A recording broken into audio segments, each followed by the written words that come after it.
off, for those who don't know me, my name is Karen Dion, and I am the USA Today and #1 internationally best-selling author of 2 novels that are set in Michigan's Upper Peninsula wilderness. They're psychological suspense, The Marsh King's Daughter and The Wicked Sister, and they're both published by Putnam. Let's tell you about our speakers tonight. First off, we have Craig Johnson. Craig is the New York Times bestselling author of the Walt Longmire mystery novels, which are the basis for Longmire, the hit Netflix original drama. The books have won multiple awards, and I shortened the list: Publishers Weekly Best Book of the Year, the Watson Award, Library Journal's Best Mystery of the Year, the Rocky, and the Will Rogers Award for Fiction. His novel Spirit of Steamboat was selected by the Wyoming State Library as the inaugural One Book Wyoming. So next, I'm doing this alphabetically. We have Margaret Mizushima. She's the author of the award-winning and internationally published Timber Creek Canine Mysteries. She served as past president of the Rocky Mountain chapter of Mystery Writers of America and was elected 2019 Writer of the Year by Rocky Mountain Fiction Writers. She's active in the writing community, and she's also a member of Sisters in Crime, Northern Colorado Writers, and Women Writing the West. She and her husband recently moved from Colorado to a home in the Pacific Northwest. Interesting. Which place do you like better, Margaret?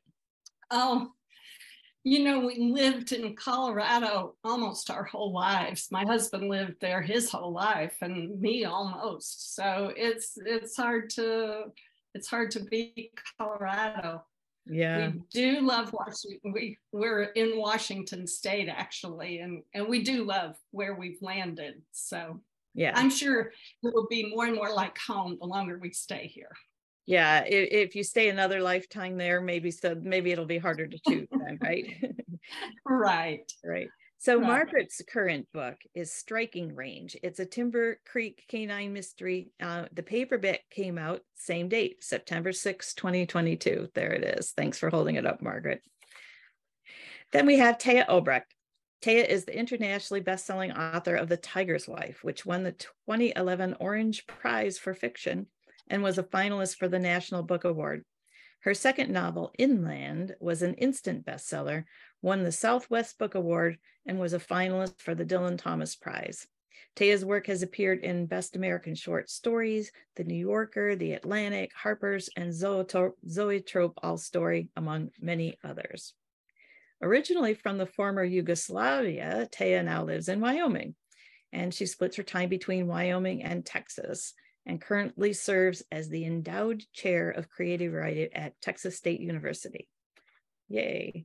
And Taya's current book is Inland. There it is, May 26, 2020. It's been out for a little while. Again, I've just started reading it finally, Taya, and oh my goodness, it's so, yeah, we're going to talk a lot about it in the breakout room. Thank you so much, Karen. I appreciate it. All right.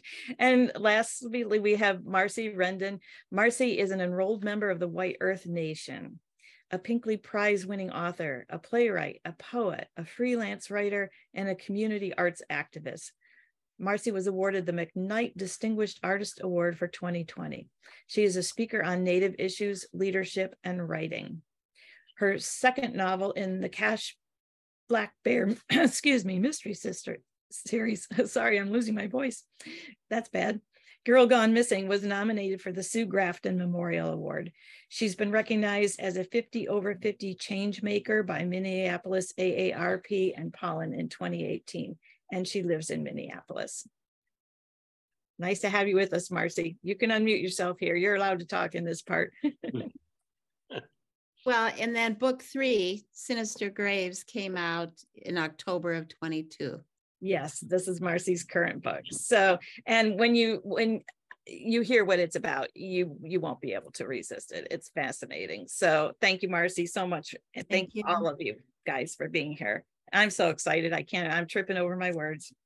Okay. So this is the part of the evening where we warm everything up a little bit by we ask the authors 20 questions. Well, it's not quite 20 questions because we'd be here all night if we went through with that, but we have, these official backroom cards, you see that, and they've got questions on the other side. So we're going to just jump right in, and I'm going to ask the questions this time in the order that I see you all on the screen. So Craig, you're up first.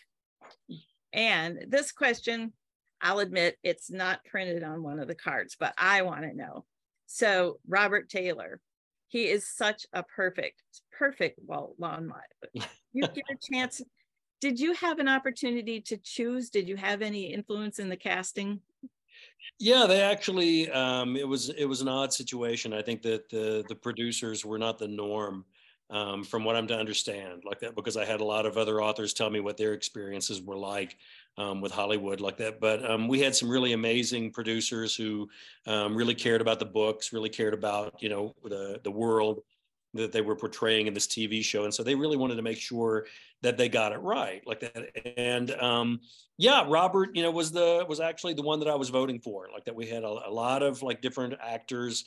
We had some who were really big names like that would draw an audience, you know, to the show. And then they had some relative unknowns. And Robert was one of the relative unknowns like that. And I was kind of tickled to death like that whenever I saw him, because you guys know as well as I do that whenever Hollywood gets ready to make something where somebody wears one of these, they have about 6 guys that they usually, you know, go through to play those roles. Like, and the problem with that is that they've all played so many cowboy roles that you really don't see them as the character any longer. You look at them as like a conglomeration of all of these cowboy roles that they've already played. Like, and so I was kind of rooting for the unknown guy at that point in time, like that. But yeah, there were a couple of differences, like that. You know, the way I describe the way I describe Walter, Walt Longmire is that, you know, with a lot of experience that I've had with a lot of Wyoming and Montana sheriffs, you know, when you're in a county the size of some New England states, you're kind of on your own like that. You really don't have much backup or anything.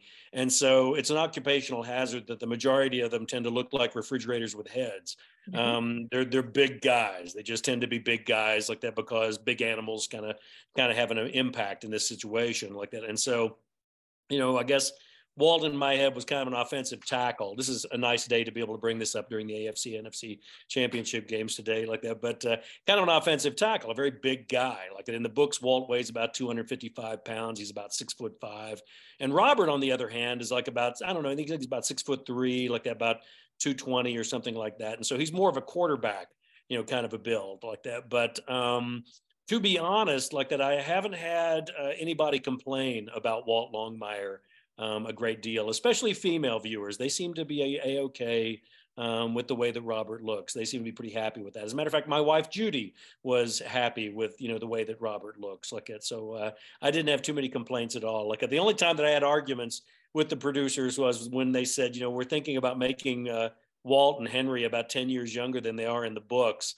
And I had the immediate, you know, redneck cowboy response where I was like, well, now, why are we doing that? And they said, well, we'd really like this TV show to run for about 10 years, and we'd rather not have them on walkers by the time we get to the end of the run like that. And so I had a nice cup of shut the heck up like that and let them do what it is that they wanted to do. Oh, man, that's so fascinating. Okay, we're going to have lots to talk about with Craig in the breakout room. I'm going to move on to Taya. If you could live, this is the real question, if you could live anywhere in the world, where would you choose to live? Oh my gosh. Anywhere in the world. Mm-hmm. I'd love to try Alaska. I'd love to try Alaska. Feels like a literary landscape, but it's not too, I mean, it is very different than Wyoming. But yeah, Alaska. That's my choice. Well, Wyoming, in my mind, is pretty spare, and Alaska even more so. So I think that tells us where your heart is, Taya. Nice. Marcie, where did you grow up and how did it affect your writing? I grew up in northern Minnesota, back and forth between the White Earth Reservation and the Red River Valley, and that's what I write about. Nice. So it's entwined. You can't separate the two, right? Yeah.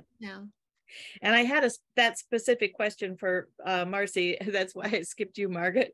Margaret, what was your first job? Oh, my first job was as a gate guard at a development right at the base of the Sangre de Cristo Mountains in the San Luis Valley of Colorado. And I had to sit there all day, no restroom, and record license plates of cars and trucks that came and went. So that was my first job. Did that during the summers when I was in school. I was just going to ask how old you were. It sounds like a school kid job. Yeah. That's fascinating. It's so much fun to hear. You never know what it's going to be. Yeah. So that's all the time we have for questions. It is fun, isn't it? It gives you a little hint of what you might ask these wonderful authors about when we go into the breakout rooms. But before we do that, we've asked each author to bring a book recommendation, something that they read recently that they really, really loved and enjoyed. So Craig, what book are you recommending? I am recommending David Heska, Juan Blee Whedon's Winter Counts. Okay. David's out of Colorado. He spends a lot of time with the Lakota, in South Dakota, and this was his debut book, and it's absolutely magnificent. If you get a chance, do grab a copy. This is the hardback. I think it's out in paperback now. But he's an absolutely marvelous writer, and an absolutely fearless little book too, So if you get a chance, pick up a copy and give it a read. Yeah, thank you, Craig. I will say this: you're not the first person to recommend it, so there you go. You're in good company with that recommendation. How about yourself, Taya? What book are you recommending? I'm recommending a poetry collection. I'm recommending Post-Colonial Love Poem. And it's the latest collection by one of my favorite poets, Natalie Diaz. She's a stunning stylist. And the book is an extraordinary exploration of mind and body and love and the landscape of the American Southwest and of Native resistance and resilience. And it won the Pulitzer. So it's not a secret that it's an amazing book, and I highly, highly recommend it. Thank you so much. And this is what I really enjoy about the recommendations. It, puts a book on my radar that I maybe missed or had never heard about. So thanks. I'm definitely going to check that out. Margaret, what book are you recommending? I'm recommending Chasing Justice by Kathleen Donnelly. And one thing, its setting is way out west, like the topic of this panel. And it's set in Colorado in the national forests. It's also written in my subgenre, which is outdoor mysteries with a canine character. And the author of this book is an experienced narcotics detection dog handler. So she knows what she's talking about when she writes about working dogs, which Juniper in this book is a drug dog. Nice, nice. I'm sure that'll be well received by fans of your work. That's nice. And Marcie, what are you recommending? Well, Natalie Diaz is excellent. I got fired from a jail program that I was working in because we used her poems, and apparently it incited a riot that I was responsible for. Wow. But that's my Natalie Diaz story. The book I recommend is Shutter by Ramona Emerson. It's her debut novel. It's been nominated for a National Book Award, nominated for a Left Coast Crime Best Debut Novel, and nominated for a PEN America Hemingway Award for debut novel. She describes it, or her husband describes it, as a paranormal crime fiction coming of age story. Set in Navajo country.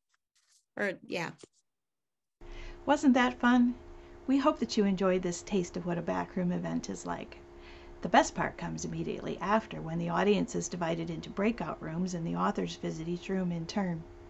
We'd love to show you what a breakout session is like, because these relaxed face-to-face conversations are the hallmark of our backroom events. But breakout sessions are never recorded. What's said in the back room stays in the back room.